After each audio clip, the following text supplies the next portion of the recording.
आप देख रहे हैं कंटाप टीवी, सच जहां खबर वहां।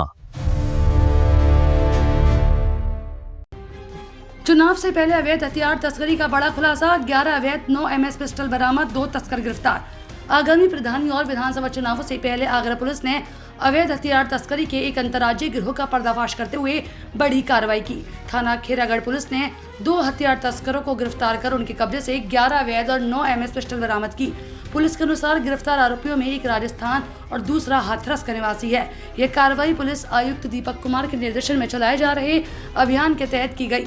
प्रारंभिक पूछताछ में सामने आया कि आरोपी अवैध हथियारों की तस्करी कर उन्हें अलग अलग जिलों में सप्लाई करते थे। पुलिस अभी पता लगाने में जुटी है कि हथियार कहां से लाए गए, किन लोगों तक पहुंचाए जाने थे और किस गिरोह से जुड़े अन्य सदस्य कौन है।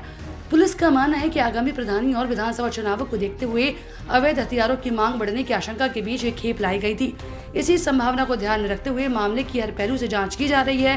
तो वहीं गिरफ्तार दोनों आरोपियों के खिलाफ संबंधित धाराओं में मुकदमा दर्ज कर लिया गया है। साथ ही बरामद हथियारों की जांच और पूरे नेटवर्क की पड़ताल जारी है। पुलिस अधिकारियों का कहना है कि अवैध हथियार तस्करी में शामिल अन्य लोगों की भी जल्द गिरफ्तारी कर ली जाएगी। इस कार्रवाई को चुनाव से पहले अपराध और अवैध हथियारों पर अंकुश लगाने की दिशा में आगरा पुलिस की महत्वपूर्ण सफलता माना जा रहा है। देखिए, ये अपराध की रोकथाम और अपराधियों के खिलाफ सख्त कार्रवाई को लेकर के आगरा पुलिस के द्वारा बहुत अच्छा काम किया गया, जिसमें डीसीपी वेस्ट आदित्य और उनके एसओजी सर्विलांस की टीम और थाने की टीम के द्वारा ये 2 अभियुक्तों की गिरफ्तारी की गई है। ये बेसिकली 2 हथियारों के तस्कर हैं, जो उदयवीर सिंह जो हाथरस का रहने वाला है और दूसरा अभियुक्त यश शर्मा जो धौलपुर राजस्थान का रहने वाला है। इन दोनों को गिरफ्तार किया गया। इनके पास से 11 पिस्टल बरामद हुई हैं और साथ में एक महिंद्रा थार गाड़ी भी हम लोगों को बरामद हुई है, जिसपे फर्जी नंबर प्लेट वगैरह इनकी पाई गई है। अभियुक्तों का आपराधिक इतिहास के संबंध में भी हम लोग आसपास के जनपदों से और अन्य प्रदेशों से भी जानकारी कर रहे हैं, शीघ्र ही वही मिल जाएगा।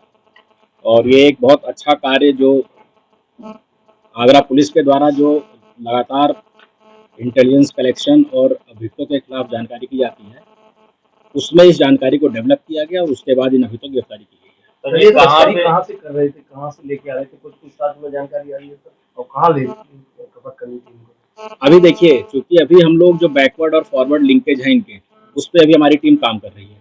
तो इस लेवल पे अगर हम वो डिस्क्लोज करेंगे तो उससे हमारी आय कार्रवाई प्रभावित हो सकती है। सर, हाल में विधानसभा चुनाव और प्रधानी चुनाव भी आने वाले हैं। जी, पूछताछ में ऐसा नहीं निकला कि चुनावों में खपाने के नहीं देखिए, ऐसा लिंक कभी ऐसा कोई नहीं आया है, लेकिन चूंकि आने वाले समय में चुनाव है तो इसकी संभावना से इनकार नहीं किया सकता।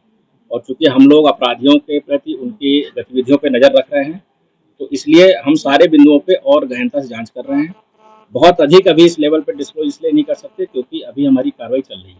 सर, ये कार्य कर रहे थे, ये तस्करी करते हैं, हथियारों को एक जगह से लाना और उसके बाद जो इनके पास डिमांड आती है उसको बेचना। सर, इस पूरे मामले में ये 2 ही आरोपी हैं या इनके अलावा कोई अन्य साथी भी है? फिलहाल ये 2 आरोपी हैं जो गिरफ्तार किए गए हैं। जैसा मैंने बताया, बैकवर्ड और फॉरवर्ड लिंकेज दोनों पे काम चल रहा है, तो आने वाले समय में इस पे हम और डेवलप करके और अधिक गिरफ्तारियां भी करेंगे। कुछ दिन पहले मेरठ में भी कई ऐसी अवैध फैक्ट्रियों का भी भांडाफोड़ हुआ है। क्या मेरठ से भी इनका लिंक निकल सकता है? क्योंकि वहाँ पुलिस ने बड़ी कार्रवाई की थी। अभी उसको भी हम लोग डेवलप कर रहे हैं, उस पर भी काम कर रहे हैं। हो सकता है इनका कनेक्शन हो, बट अभी इस स्टेज पे कहना कुछ भी कंक्रीट। एक आरोपी राजस्थान का आप बता रहे हैं जी, तो क्या ये अवैध असला आगरा के अलावा राजस्थान में भी भेजा जाता है? देखिए, आगरा में पहला ऐसा कोई हॉटस्पॉट अब तक नहीं आया है जहाँ पे इस तरीके की मैन्युफैक्चरिंग या इस तरीके का जो है नेटवर्क हो। तो हमारा जो मध्य प्रदेश है, जो राजस्थान है, जो अन्य बॉर्डर के जिले हैं, उस पर भी हम लोग इस नेटवर्क को डेवलप कर रहे हैं कि वहाँ से क्या कनेक्शन है। तो जैसा भी आपने बताया कि ये डिमांड पर ही जो है सप्लाई करते थे, तो जो 11 पिस्टल कभी बरामद हुई है, तो क्या उन लोगों के नाम इन्होंने बताया कि किनको दी जानी थी? इन्होंने कुछ लोगों के नाम बताए हैं, लेकिन मैंने कहा कि अभी उसको हम डिस्क्लोज नहीं कर सकते क्योंकि उस पर अभी हम काम कर रहे हैं। उसको पहले कॉन्क्रीट कर लें, उसके बाद ही फिर उस पर हम कुछ डिटेल बता पाएंगे। फैक्ट्री का लिंक भी मिला है या फिर ये लोग सीधे मैन्युफैक्चर प्रोडक्ट बेच रहे थे? अभी तक तो जो जानकारी मिली है वो ये सीधे खरीदते थे और फिर उसके बाद उसको बेचते थे। नहीं, अगर वैसा कुछ आपराधिक इतिहास निकल के आता है जो अभी हम लोग पता कर रहे हैं, तो फिर उसको भी काम करेंगे। कीमत कितनी बताइए, कितने बेचते?